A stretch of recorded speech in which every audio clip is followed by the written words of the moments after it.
And here we are spawning in the top left position as the blue Terran player from Team Acer. He's currently up 1-0 with a fantastic engagement to top that first map off. I can't. Oh, man, that game was sick. He is Acer's MMA. Oh, man, that's such a good first game. Kind of games that kill your voice. And spawning in the bottom left position as the red Zerg player, who played quite well himself, but took a couple of bad Widowmine pot shots, which softened up his Broodlords just enough for those Vikings to pick them off. He is Quantic Gaming's HyuN.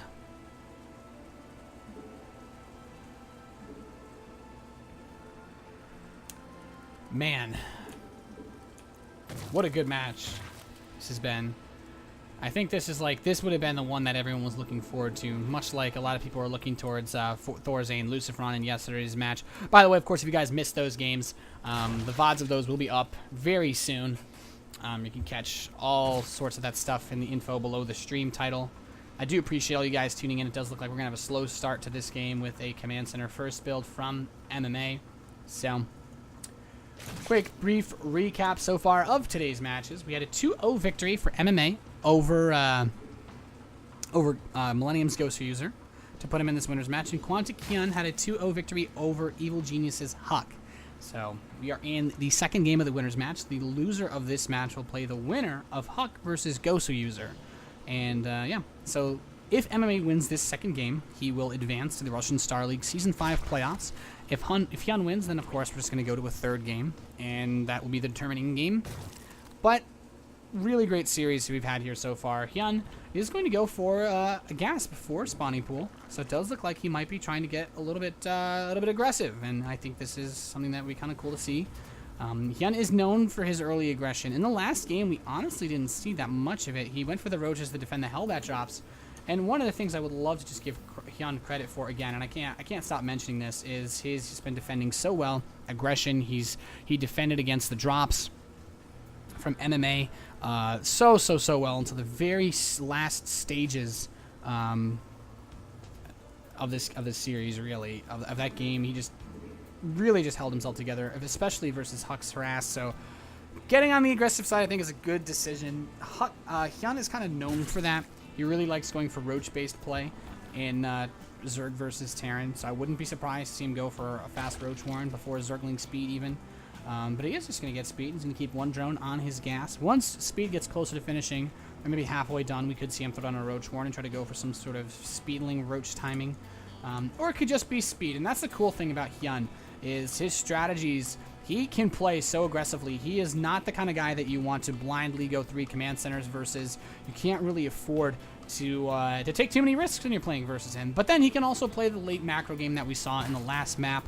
And currently, for anyone just tuning in, MMA is currently up 1-0 in this best of 3. So far, we only see a single refinery with this factory and reactor starting. So it does look like MMA wants to go for a very standard 3cc opening, perhaps into double engineering bay, into bio. There's a lot of options available for our Terran player. Now, as far as what HyuN's doing, he still only has one drone mining that gas, so it doesn't look like he wants to get too aggressive. We'll very likely see him take a third base. The only indicator that he might still be looking to do some kind of timing attack is because he only built 2 queens.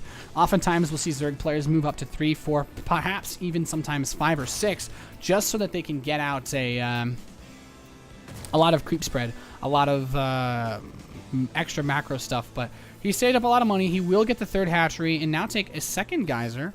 And I'm really interested to see what HyuN wants to do here. Only going for 2 queen is, you know, some people would say that going for 4 or 6 queen can be greedy because you're delaying your tech by getting queens out. But HyuN's taken this to a different level of greed where he's not had any early defensive capabilities whatsoever. And now we see him starting the Roach Warren. He does have the Zergling speed, which is nice as far as the defensive play goes. But it seems to me that HyuN wants to go for a massive Roach bust.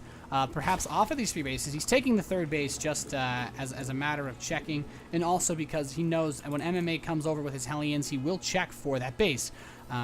So, well, yeah, the first, I mean, MMA is going to poke away at these lings. He should check for the third before he tries to run in towards the natural, but he is a little bit worried about those Zerglings. And with this Roach Warren completing, HyuN, he's got a lot of money banked up. 10 Roaches coming in. This is exactly what we were talking about here. And the cool thing is, this isn't just like your standard, oh, he's just going for really fast Roaches. No, HyuN's got a lot of drones behind this. He moved at 36 drones. This is a very economic... This is one of the more economic sides of this play. MMA at the same time has his third command center. He has a lot of economy. He is walled off. We will need to see Marauder production. He has Stim coming in. He has a Medevac about to pop out. And what is he going to drop? Okay, he's going to try to drop the 4 Hellions into his opponent's base, which is going to be kind of interesting. These Lings is going to be like, okay, we don't actually have anything here. I can just poke away here, get an SCV kill for free. Double Engineering Bay. MMA really doesn't have much to deal with this at all. He's building a reactor with this factory, which means he cannot produce any Widow Mines at the moment. I actually think this could just kill MMA. There's a lot of Roaches on the way to his base. He's asked for a pretty pause, pretty please. And HyuN, yeah, he's asking HyuN something. HyuN, rip up still. I don't know. He's asking him if he has something or something weird like that. Maybe lag or whatever. Leg. Yeah. Leg istoyo. Okay, I think he's asking him if he's lagging. And so, I don't know. But that's as much as I can understand. I don't know. Anyway.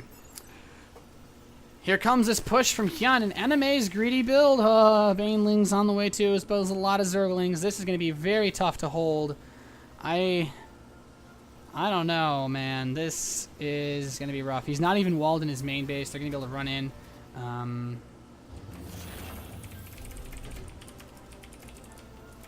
But now he's going to move in towards this natural. He's going to bust open the front. And MMA really just doesn't have much to deal with this. Oh, these SCVs going to take a big Baneling hit. The Ling's running in towards these units. And he is going to chew up a lot of these. Taking out a lot of the SCVs. The Ling's moving in. And MMA throws down the GG. HyuN ties the series up with a very fast, aggressive play. And that is, well... That's one of the reasons why you don't go blind third command center versus HyuN, guys. Like I said, HyuN is just not a player that you can be greedy versus. He will punish you harder than, well, really anything. So very fast game two. Tie this series up 1-1. We will go to an ace match to see who will be the first player to advance out of Group F into the playoffs. And, well, yeah, sorry that game was really, really short. But we'll get into the next one as soon as we can. Don't go anywhere. You're watching the Russian Star League Season 5. Group F.